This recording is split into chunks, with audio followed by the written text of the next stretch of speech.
Good morning विद्यार्थी मित्रांनो, कालच्या सत्रामध्ये आपण विभाग 4 मधला दुसरा भाग त्या ठिकाणी दोन मधला घेतलेला होता, तो म्हणजे शब्दसिद्धीचा. आज आपल्याला त्याच्यामधला मराठी मधला जो की सर्वात महत्त्वाचा भाग म्हणून ओळखला जातो तो म्हणजे समास. विद्यार्थी मित्रांनो,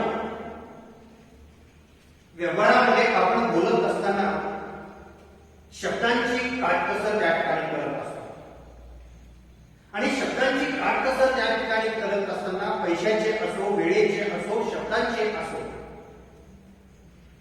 ज्या वेळेस बोलतो त्यावेळेला एकमेका शेजारी येणारे जे वर्ण असतात, जे शब्द असतात, ते शब्द जोडून आपण ताबडतोब त्या ठिकाणी बोलण्याचा प्रयत्न करत असतो. म्हणजे उदाहरण तुम्हाला मी त्या ठिकाणी देऊन सांगतो. चंद्र आणि उदय असे दोन वेगवेगळे शब्द आहेत, परंतु आपण बोलत असताना त्या दोन्हीला एकत्र करतो त्या ठिकाणी आणि चंद्रोदय असं त्या ठिकाणी उल्लेख करतो. दुसरी महत्वाची गोष्ट म्हणजे पोळीसाठी पाट असतो. पोळी बनवण्यासाठी त्या पाटाचा उपयोग त्या ठिकाणी केला जातो, परंतु आपण त्या ठिकाणी काय करतो, दोन्हीलाही एकत्र पोळी आणि पाट या दोन वेगवेगळ्या शब्दांना त्या ठिकाणी काय करत असतो, एकत्र जोडत असतो आणि पोळपाट असा शब्द त्या ठिकाणी उल्लेख करत असतो. म्हणजे शब्दांच्या एकत्रीकरणामुळे, बघा, शब्दांच्या एकत्रीकरणामुळे जो शब्द त्या ठिकाणी तयार होतो त्याला आपण सामासिक शब्द असं म्हणून त्या ठिकाणी ओळखतो. आणि त्याचबरोबर त्या शब्दांचा ज्या वेळेला अर्थ आपण वेगवेगळा त्या ठिकाणी करायला लागतो म्हणजे शब्दाची फोड करतो. बघा, ज्या वेळेला एखाद्या शब्दाची फोड करतो म्हणजे त्याला आपण त्या ठिकाणी विग्रह असं म्हणतो. म्हणजे दोन्ही वेळेला एक तर शब्दांचं एकत्रीकरण संधीच्या स्वरूपामध्ये त्या ठिकाणी आलं आणि त्याच शब्दाची, त्याच संधीची ज्यावेळेस आपण फोड करायला लागतो त्याला आपण विग्रह असं त्या ठिकाणी म्हणतो. आता हा समास जो आहे, सम अधिक आज अशा या संस्कृत शब्दापासून तयार झालेला हा समास म्हणून आपल्याला त्या ठिकाणी ओळखला जातो. या समासाचे आपल्याला इयत्ता 10वी साठी हे 3 प्रकार त्या ठिकाणी दिले. त्याच्यामध्ये एक आहे कर्मधारय समास, दुसरा आहे वेगू समास आणि तिसरा आहे त्या ठिकाणी द्वंद्व समास. विद्यार्थी मित्रांनो, ही 3 जरी प्रकार त्या ठिकाणी आपल्याला दिले गेलेले असले तरी पण या तिन्ही प्रकाराचा विचार करत असताना परीक्षेमध्ये आपल्याला प्रश्न याच्यावर कशा स्वरूपाचा विचारला जाऊ शकतो. एक तर तुम्हाला परीक्षेमध्ये त्या ठिकाणी शब्द दिले जाते, त्या शब्दाचा विग्रह करा आणि त्याचा समास ओळखा असं त्या ठिकाणी तुम्हाला दिलं जाते. दुसरी गोष्ट, एका बाजूला शब्द त्या ठिकाणी दिले जाते, दुसऱ्या बाजूला त्या ठिकाणी काय दिले जाते, समासाचे प्रकार त्या ठिकाणी दिले जाते आणि याच्या पुढे त्या दोन्हीच्या जोड्या लावा असं तुम्हाला त्या ठिकाणी विचारलं जाईल. तिसरी बाब या ठिकाणी तुम्हाला मी सांगतो, एखादं वाक्य त्या ठिकाणी दिलं जाईल आणि त्या वाक्यांमधून जो सामासिक शब्द त्या ठिकाणी आलेला आहे तो सामासिक शब्द त्या ठिकाणी ओळखा असं देखील वेगवेगळ्या प्रकारे तुम्हाला त्या ठिकाणी त्याच्यावर प्रश्न विचारला जाईल. समास हा जरी आपल्याला व्याकरणामध्ये महत्वाचा भाग जरी त्या ठिकाणी वाटत असला तरी पण हा खूप सोपा, की जेणेकरून मी ज्या पद्धतीने आता तुम्हाला या ठिकाणी सांगणार आहे त्या पद्धतीनं तुम्ही जर त्याचा सराव जर केला तर याचे 2 मार्क जे आपल्याला परीक्षेमध्ये दिलेले आहेत ते 2 मार्क आपले त्या ठिकाणी मिळणार म्हणजे मिळणारच. याच्यामध्ये कुठलीच शंका तुम्ही त्या ठिकाणी करायची नाही. आता याच्यामध्ये नंबर 1 आपण त्या ठिकाणी कर्मधारय समास त्या ठिकाणी पाहणार. बेटा अगोदर कर्मधारय समासाच्या बाबतीमध्ये त्या ठिकाणी विचार करत असतात. सुरुवातीला त्याचं वैशिष्ट्य जाणून घ्या, जेणेकरून तुम्हाला त्या ठिकाणी तो समास ओळखता येईल. बघा, ज्या तत्पुरुष समासातील दोन्ही पदे एकाच विभक्तीमध्ये म्हणजे प्रथमा विभक्तीमध्ये असतात त्याला आपण कर्मधारय समास असं त्या ठिकाणी म्हणतो. आणि एक वेळेस पहा, ज्या तत्पुरुष समासातील दोन्ही पदे एकाच विभक्तीमध्ये म्हणजे प्रथमा विभक्तीमध्ये असतात तेव्हा कर्मधारय समास असं त्या ठिकाणी म्हणतो. आता आपण याच कर्मधारय समासाच्या बाबतीमध्ये उदाहरण त्या ठिकाणी पाहूया. एक या ठिकाणी शब्द, विग्रह आणि समास. बघा, शब्दांच्या याच्यामध्ये महादेव. बघा, याच्यामध्ये दोन पद या ठिकाणी आहेत.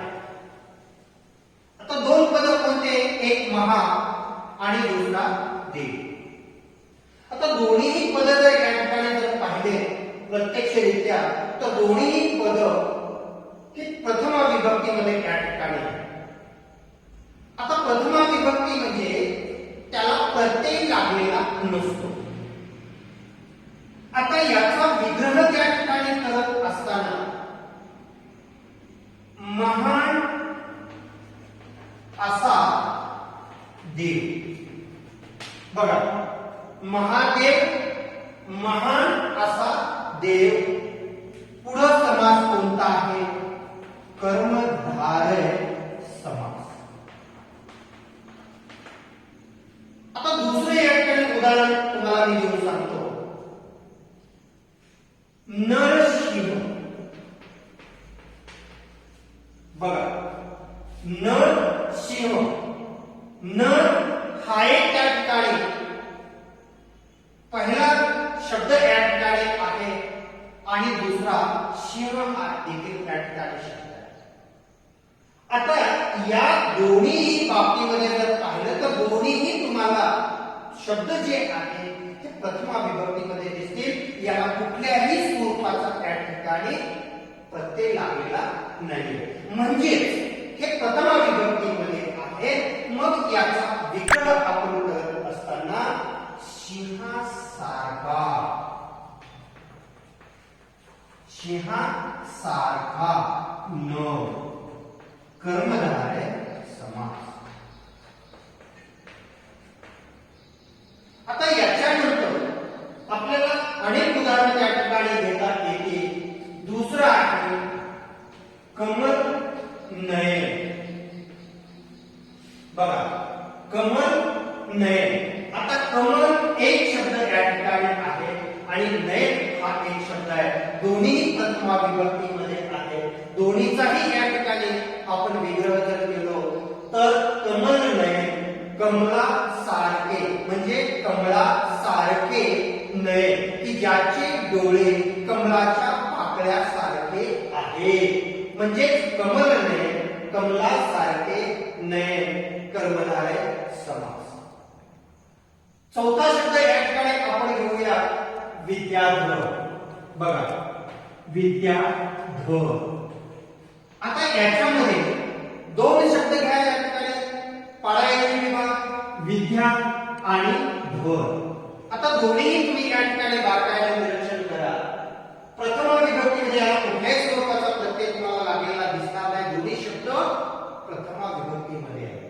आणि मग या शब्दाचा विग्रह करत असताना विद्याधर, विद्या हे धर म्हणजे कर्मधारय समास.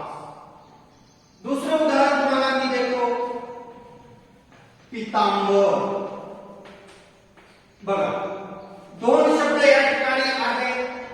एक पीत आणि दुसरा पीत आणि अंबर असे दोन प्रकारचे या ठिकाणी शब्द आहेत.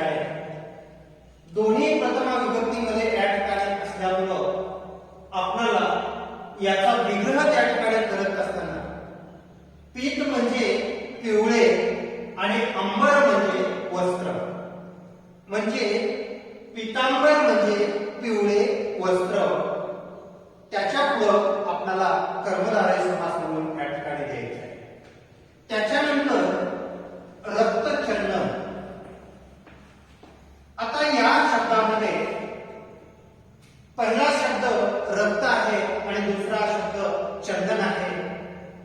याचा विग्रह ज्यावेळेस आपण या ठिकाणी करतो, दोन्ही प्रथमा विभक्तीमध्ये या ठिकाणी असल्यामुळं रक्तचंदन, रक्तासारखे चंदन म्हणजे कर्मधारय समास. अशा स्वरूपाचे आपण 6 उदाहरणं घेऊन या ठिकाणी कर्मधारय समास पाहिलेले. आता आपल्याला द्विगु समासाकडे या ठिकाणी वळायचं. आता सुरुवातीला द्विगु समास जो या ठिकाणी आपण पाहतो, त्या द्विगु समासाची वैशिष्ट्ये म्हणजेच व्याख्या आपल्याला या ठिकाणी पाहिजे आहे. बघा, ज्या कर्मधारय समासातील पहिलं पद हे संख्या विशेषण असतं. बघा, ज्या कर्मधारय समासातील पहिलं पद संख्या विशेषण असतं आणि त्या शब्दाचा ज्यावेळेस आपण समूह त्या ठिकाणी दर्शवित असतो. बघा, त्यानंतर त्या शब्दाचा समूह ज्यावेळेस आपण दर्शवित असतो त्यावेळेला द्विगु समास होतो. बघा, ज्या समासामधलं पहिलं पद ही संख्या विशेषण असतं आणि मग नंतर त्या शब्दाचा समूह आपल्याला त्या ठिकाणी दर्शवायचा असतो, तेव्हा द्विगु समास त्या ठिकाणी होत असतो. याचे उदाहरण तुम्हाला मी या ठिकाणी देऊन सांगतो की या द्विगु समासामध्ये आपल्याला पहिलं उदाहरण या ठिकाणी घेऊया, ते म्हणजे पंचवटी. आता विद्यार्थी मित्रांनो, याच्यामध्ये आपण या 2 शब्दांचा विचार या ठिकाणी करणार आहोत. त्याच्यामध्ये हा पहिला जो आहे तो आपण सांगितलेला आहे की संख्या विशेषण त्या ठिकाणी असतं आणि दुसऱ्या शब्दाचा समूह आपल्याला त्या ठिकाणी दर्शवायचा असतो. आता पहिला शब्द जो आहे पंच. पंच म्हणजे काय? 5. वटी. वटी म्हणजे काय? व. आता पंच म्हणजे 5, दुसरा शब्द आहे वटी, वडांचा समूह.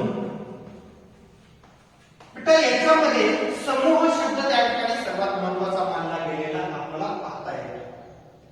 आणि मग पंचवटी 5 वडांचा समूह द्विगु समास. आता याच्यामध्ये सर्वात महत्वाची एक ट्रिक तुम्हाला या ठिकाणी देतोय की पहिलं पद मग द्वि असे, त्रि असे, चौ असे, पंच असे, षष्ठ असे, सप्तमी असे, असे ज्यावेळेस अष्टमी असे, असे 8, 9 जे काही संख्या या ठिकाणी दर्शवतात त्या संख्या इथे लिहून टाकायच्या पहिल्या याच्यामध्ये. आणि दुसऱ्यामध्ये जो शब्द त्या ठिकाणी आलेला आहे तो शब्द जशाला तसा त्या ठिकाणी लिहायचा आहे. आणि तिसरं फक्त समूह म्हणून लिहायचं आणि पुढे द्विगु समास. विद्यार्थी मित्रांनो, बोर्डामध्ये आपण ज्यावेळेस पाहतो जे शब्द आलेले असतात त्याच्यामध्ये 1 ते 2 शब्द आपल्याला असे त्या ठिकाणी द्विगु समासाच्या बाबतीमध्ये विचारले जाते. आता दुसरा शब्द त्या ठिकाणी घेतो नवरात्र. बघा, याच्यामध्ये 9 हा शब्द जो आहे तो म्हणजे 9 म्हणजे 9. आता रात्र. आता याचा विग्रह 9 रात्रीचा समूह, याला आपण द्विगु समास असं म्हणतो. दुसरा शब्द या ठिकाणी देतो तो शब्द या ठिकाणी पंचपाळे. बघा, याचे 2 शब्द पहा या ठिकाणी. पहिला आहे पंच. पंच म्हणजे 5. दुसरा आहे पाळे, पाळ्यांचा समूह, यालाच आपण द्विगु समास असं या ठिकाणी म्हणतो. तिसरा शब्द, चौथा शब्द या ठिकाणी देतोय त्रिभुवन. आता बघा, त्रि आणि भुवन, पहिली संज्ञात्मक या ठिकाणी. आता त्रि म्हणजे 3. आता पुढचा शब्द आहे भुवन, भुवनांचा समूह. असे आपल्याला संख्यात्मक दृष्टिकोनातून या ठिकाणी हे प्रकार दाखवलेले आपल्याला त्या ठिकाणी पाहायला मिळतात.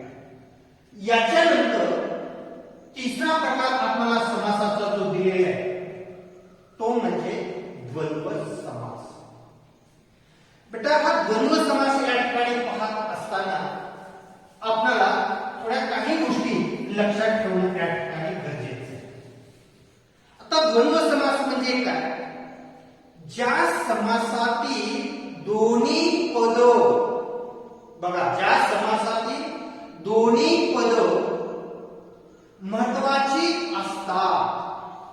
बघा, ज्या समासातील दोन्ही पद अर्थाच्या दृष्टिकोनातून महत्वाची असतात त्यावेळेला द्वंद्व समास या ठिकाणी होत असतो. परंतु याच्यामध्ये आणि एक गोष्ट आपल्याला त्या ठिकाणी लक्षात ठेवायची आहे. हे दाखवत असताना उभयान्वयी अव्ययाचा आपल्याला त्या ठिकाणी विचार करायचा आहे. आता दोन्हीही पद अर्थाच्या दृष्टिकोनातून महत्वाची असतात, परंतु उभयान्वयी अव्ययाच्या माध्यमातून आणि व किंवा अथवा. बघा, आणि व किंवा अथवा या उभयान्वयी अव्ययाचा उपयोग करूनच आपल्याला या ठिकाणी या शब्दांचा विग्रह या ठिकाणी करावयाचा या ठिकाणी आहे. आता मग या द्वंद्व समासाची आपल्याला पुन्हा 3 उपप्रकार या ठिकाणी दिले गेलेले आहेत. द्वंद्व समासाच्या बाबतीमध्ये 3 प्रकार आपल्याला या ठिकाणी पडतात. त्याच्यामध्ये इतरेतर द्वंद्व समास, वैकल्पिक द्वंद्व समास आणि तिसरा आहे तो समहार द्वंद्व समास. बेटा, या तिन्ही प्रकारापैकी आपल्याला फक्त द्वंद्व समास असं जरी विग्रह करून लिहिलं तरी चालतं, परंतु आपल्याला एक पेपरवर प्रभाव पाडण्यासाठी म्हणून आपल्याला त्याचे उपप्रकार देखील त्या ठिकाणी माहिती असणं गरजेचं आहे. आता त्याच्यामध्ये 1 नंबरला त्या ठिकाणी पाहूया आपण इतरेतर द्वंद्व समास. आता इतरेतर द्वंद्व समास या ठिकाणी पाहत असताना ज्या समासाचा विग्रह करत असताना, बघा, समासाचा विग्रह करत असताना आणि व, बघा, ज्या समासाचा विग्रह करत असताना आणि व या समुच्चय बोध, बघा, ज्या समासाचा विग्रह करत असताना आणि व या उभयान्वयी अव्ययाच्या समुच्चय बोध याचा विचार त्या ठिकाणी केला जातो. आता समुच्चय बोध आणि त्याचबरोबर आणि व हे उभयान्वयी अव्यय जे आपल्याला आहे त्याच्या बाबतीमध्ये उदाहरण देऊन मी तुम्हाला सांगतो. एक आहे आई, बाप.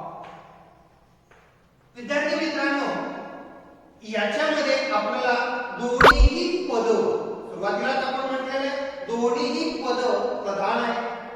आई, बाप याचा विचार या ठिकाणी करत असताना बघा, दोन्हीही शब्द जे आहेत आपण या द्वंद्व समासामध्ये विचार करत असताना दोन्हीही पद प्रधान आहेत, महत्वाची आहेत. बघा, आईलाही वेटेज तेवढंच आहे आणि वडिलांनाही वेटेज तेवढंच आहे. आणि म्हणून आई व बाप असा विग्रह त्या ठिकाणी आपल्याला करता येतो. आणि पुढं आपल्याला इतरेत द्वंद्व समास म्हणून त्या ठिकाणी ओळखतो. त्याच्यानंतर दुसरा शब्द या ठिकाणी विटी दांडू.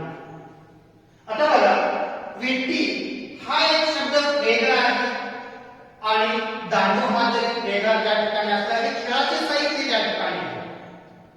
आणि म्हणून या ठिकाणी याचा विग्रह करत असताना विटी आणि दांडू इतरेतर द्वंद्व समास. तिसरं उदाहरण देतो तुम्हाला मी, कृष्ण अर्जुन. बघा, कृष्ण अर्जुन, कृष्ण व अर्जुन, कृष्ण व अर्जुन इतरेतर द्वंद्व समास. त्याच्यानंतर बहीण बाहू. बघा, बहीण व भाऊ आपल्याला इतरेतर द्वंद्व समास असं म्हणून देखील त्या ठिकाणी ओळखता येतो. आता याच्यामधला जो दुसरा उपप्रकार जो आपल्याला त्या ठिकाणी दिला गेलेला आहे तो म्हणजे वैकल्पिक द्वंद्व समास. आता वैकल्पिक द्वंद्व समासाचा विचार करत असताना ज्या समासाचा विग्रह करत असताना, बघा, ज्या समासाचा विग्रह करत असताना किंवा अथवा या उभय नव्हे अव्ययाचा विचार करून आपल्याला विकल्प बोधक, विकल्प म्हणजे हे किंवा ते, बघा, विकल्प बोधक म्हणजे हे किंवा ते अशा स्वरूपाचा या किंवा आणि अथवाचा वापर करून विकल्प आपल्याला त्या ठिकाणी दाखवायचा असतो. त्याला विकल्प बोधक उभयामध्ये विकल्प बोधक द्वंद्व समास असं म्हणून त्या ठिकाणी ओळखतो. आता उदाहरण तुम्हाला मी देतो, खरे खोटे. बघा, खरे आहे आणि खोटे दोन विकल्प या ठिकाणी. आता दोन विकल्प या ठिकाणी पाहत असताना खरं आणि खोटं, एक तर खरं आहे नाहीतर एक तर खोटं आहे. म्हणजेच या ठिकाणी याचा पाहत असताना खरे किंवा खोटे असाही आपण त्या ठिकाणी विग्रह करू शकतो. आणि वैकल्पिक द्वंद्व समास असंही त्या ठिकाणी आपण त्याला नाव देऊ शकतो. दुसरा आहे 3-4. आता बघा, याच्यामध्ये हे किंवा हे, 3 किंवा 4 असा याचा विग्रह आपण त्या ठिकाणी केलेला आहे. तो वैकल्पिक द्वंद्व समासाच्या माध्यमातून त्या ठिकाणी वापरलेला आहे. आता तिसरं उदाहरण, बरे वाईट. बघा, आता याच्यामध्ये बरं आणि वाईट. आता याच्यामध्ये बरे अथवा, बघा, वाईट. आता हे कोणतं, बरं तर वाईट आहे नाही तर वाईट तर त्या ठिकाणी, हे किंवा ते त्या ठिकाणी, हे अथवा ते त्या ठिकाणी. पाप पुण्य.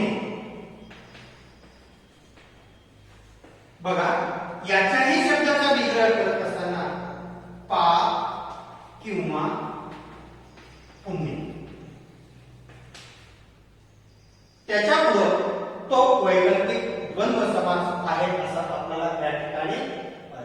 म्हणजे या शब्दांचा विग्रह करत असताना किंवा अथवा या दोन उभयनामी अव्ययाचा वापर करून विकल्प त्याच्यामध्ये काय आहे तोही आपल्याला त्या ठिकाणी दाखवायचा आहे. अशा स्वरूपाचा हा या ठिकाणी द्वंद्व समासाचा वैकल्पिक द्वंद्व समास हा दुसरा प्रकार त्या ठिकाणी संपलेला आहे. आता तिसरा जो प्रकार आहे तो तिसरा प्रकार म्हणजे समाहार द्वंद्व समास. आता आपल्याला समाहार द्वंद्व समास हा तिसरा उपप्रकार त्याचा त्या ठिकाणी घ्यायचा आहे. आता समाहार द्वंद्व समासामध्ये एक गोष्ट लक्षात त्या ठिकाणी घ्यायची की ज्या समासाचा विग्रह करत असताना त्या शब्दाच्या अर्थाशिवाय, बघा, ज्या समासाचा विग्रह करत असताना त्या शब्दाच्या अर्थाशिवाय त्याच जातीच्या इतर पदार्थाचा देखील त्याच्यामध्ये समावेश केला जातो. बघा, ज्या समासाचा विग्रह करत असताना आपल्याला त्या पदार्थाच्या अर्थाबरोबर त्याच जातीच्या इतर पदार्थाचा देखील समावेश त्याच्यामध्ये केला जातो. आता हे शब्द तुम्हाला सहजासहजी कळणारे त्या ठिकाणी असतात, म्हणून याच्यामध्ये वगैरे हा शब्द त्या ठिकाणी सर्वात महत्त्वाचा मानला जातो. आता उदाहरण मी तुम्हाला सांगतो. बघा, ज्या समासाचा विग्रह करत असताना त्या शब्दाच्या अर्थाशिवाय आपल्याला त्याच जातीचे अनेक शब्द त्याच्यामध्ये आपल्याला घालावे लागतात, त्यावेळेस हा समाहार द्वंद्व समास त्या ठिकाणी होत असतो. उदाहरण घेऊन मी तुम्हाला सांगतो. भाजी पाला. बघा, आपण काय म्हटलेलं आहे? भाजी पाला वगैरे इतर पदार्थ. बघा, मी काय सांगितलं तुम्हाला? हेच शब्द याचा अर्थ तेच आपल्याला त्या ठिकाणी ठेवायचे, परंतु त्याच जातीचा वगैरे इतर पदार्थ म्हणजे त्याच जातीचे पदार्थ आपल्याला त्याच्यामध्ये समाविष्ट करावे लागतील विग्रहाच्या वेळेला. म्हणजे तुम्ही लिहा अथवा न लिहा, परंतु वगैरे पदार्थ असं जरी त्या ठिकाणी जरी लिहिलो तर तुमचं त्या ठिकाणचा विग्रह बरोबर आहे.